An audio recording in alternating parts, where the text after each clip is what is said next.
अब दुर्गा पूजा की बात हो और पश्चिम बंगाल की बात ना हो, ये तो पॉसिबल ही नहीं है। दुर्गा पूजा क्यों मनाते हैं, माँ की मूर्ति बनाने के लिए वैश्यालय के आंगन की मिट्टी इतनी इंपॉर्टेंट क्यों होती है, ये बातें हम वीडियो के अंत में करेंगे। पहले ये जानते हैं कि दुर्गा पूजा से वेस्ट बंगाल की इकोनॉमी पर क्या असर पड़ता है और क्या आरजी कर केस, जो कि 31 साल की डॉक्टर के साथ रेप का मामला सामने आया था, उसका इस दुर्गा पूजा पर कुछ असर पड़ेगा या नहीं। तो हर साल की तरह इस साल भी पश्चिम बंगाल मां का स्वागत करने के लिए सज चुका है, लेकिन इस बार ये चकाचौंध थोड़ी कम है, क्योंकि आपको याद ही होगा कि कुछ समय पहले कोलकाता में 31 साल की पीजी ट्रेनी डॉक्टर के साथ रेप का मामला सामने आया था, जिसे अभी तक न्याय नहीं मिला है। उसे सपोर्ट करने के लिए एक बड़ी संख्या में लोग आज भी प्रोटेस्ट कर रहे हैं। साथ ही उन्होंने दुर्गा पूजा में ना हिस्सा लेने का प्रण लिया है। अब इसका सीधा असर पड़ेगा स्टेट की इकोनॉमी पर।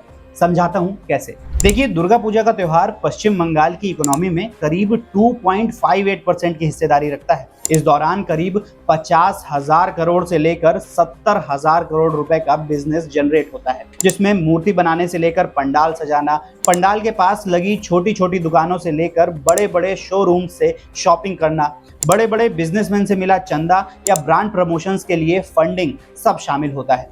लेकिन इस बार आरजी कर कॉलेज में हुए घिनौने अपराध के चलते पश्चिम बंगाल में दुर्गा पूजा का क्रेज फीका पड़ गया है। जहां 50 से 70% चंदा इकट्ठा होता था, वो सिर्फ 30 से 35% ही हो पाया है। यहां तक कि कई सारे बड़े ब्रांड्स ने भी अपने हाथ पीछे खींच लिए हैं। इससे स्टेट इकोनॉमी को तो जो फर्क पड़ेगा सो पड़ेगा, लेकिन सबसे ज्यादा जो घाटा होगा वो होगा छोटे दुकानदारों का और दिहाड़ी मजदूरों का, जिनकी उम्मीद ऐसे बड़े त्योहारों पर टिकी होती है। रिपोर्ट्स की माने तो हर साल दुर्गा पूजा के दौरान 3 लाख से ज्यादा रोजगार जनरेट होते हैं, लेकिन अगर बज़ ही क्रिएट नहीं होगा तो उतना काम भी नहीं होगा कि इतने रोजगार दिए जा सकें। तो मेरी आपसे सिर्फ एक छोटी सी गुजारिश है, अगर आपको दुर्गा पूजा में नहीं जाना, मत जाइए।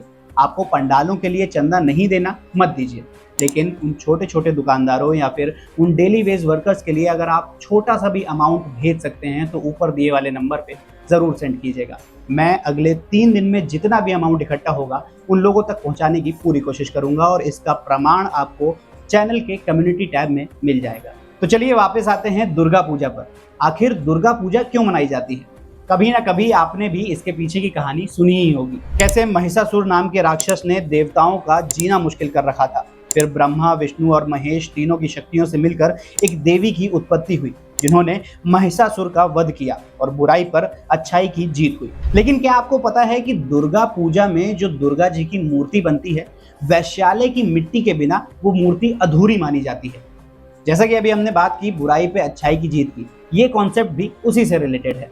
वैश्यालयों को हमारे कल्चर में काफी बुरा माना जाता है, क्योंकि वहां पुरुष अपनी हवस मिटाने जाते हैं, जो कि अवगुण में काउंट होता है। तो मान्यता ऐसी है कि जब एक पुरुष वैश्यालय में एंटर करता है तो अपनी सभी अच्छाइयां बाहर छोड़ के जाता है। तो चौखट के बाहर की जो मिट्टी है वो उन अच्छाइयों को एब्जॉर्ब कर लेती है और इसीलिए उसे पवित्र माना जाता है। इसलिए जिन 10 पवित्र मिट्टियों के मिश्रण से माता की मूर्ति बनती है, उसमें वैश्यालय के आंगन की मिट्टी को भी शामिल किया जाता है। और भी बहुत से तर्क दिए जाते हैं। अगर आपको कोई पता हो तो कमेंट सेक्शन में जरूर बताइएगा। वीडियो अच्छा लगा हो तो लाइक, शेयर और चैनल को सब्सक्राइब करना मत भूलिएगा।